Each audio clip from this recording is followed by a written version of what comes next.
السلام عليكم. غدا نقدم معكم غريبة البهلة بأدق التفاصيل ديالها، وكتجي ناجحة وكدوم مدة أطول وهي مقرمشة.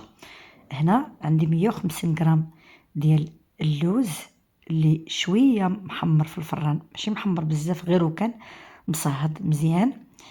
وعندي 100 غرام ديال الجنجلان كذلك مصهدة في الفران. غادي نطحن اللوز اللي غادي نخليه شي شويه ماشي مطحون بزاف بودر، وانما كيبقى شي شويه يعني كيبقى صاين شي شويش. هنا كنطحن وكنرد البال باش ما يوليليش غبره. كنحيدو كذلك كندوز جنجلان غير كيتكسر شي شويه وصافي بلا ما ينطحن في مره، غير تدويزه خفيفه وصافي.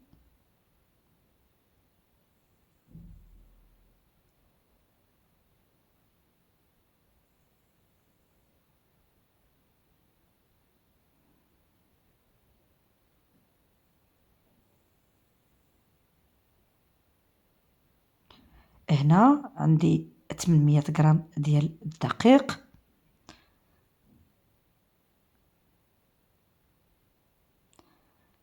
كنسبق من هاد النواشف كاملين. درت الدقيق، غادي ندير اللوز، الجنجلان،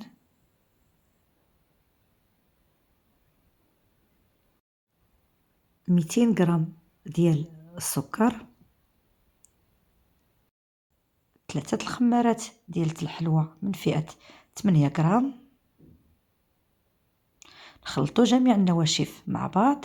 هنا غريبة البهلة، انا ما كندير ليهاش الملحة الحلوة اللي ما كيكونش فيها البيض، فراه الملحة كتبقى يعني كتكتل في بلاصة وحدة، ما كتندمجش مع المكونات، فبالتالي غريبة البهلة انا ما كندير لهاش الملحة.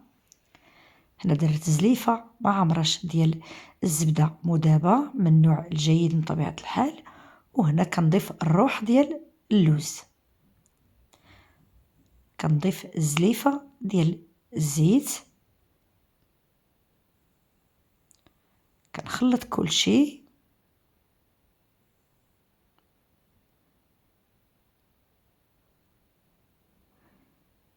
كنحاول نمزج المكونات مزيان مع بعضهم.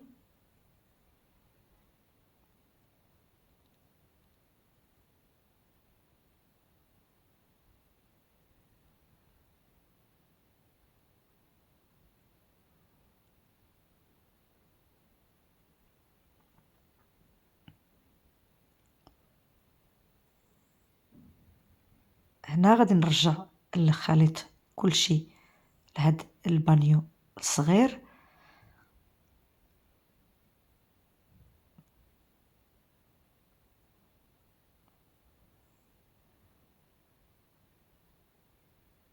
وغادي نجيب الحكاكة ديال المطيشة وغادي نبقى ندوز كل شيء في هاد الحكاكة هادي باش كل شيء كيندمج مزيان.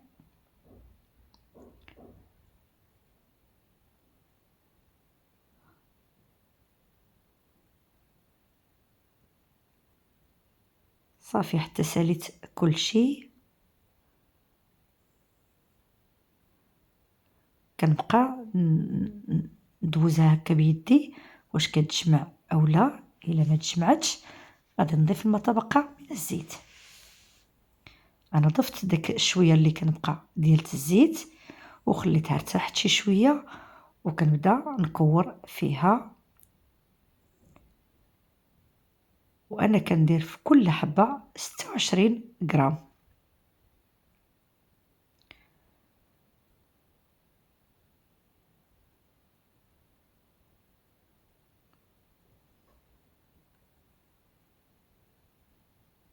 صافي حتى كنعمر اللاطه ديالي، كندخلها للفرن، كنشعل غير من الفوق حتى كتشقق مزيان، وعاد كنهبطها لتحت كتكمل الطياب ديالها.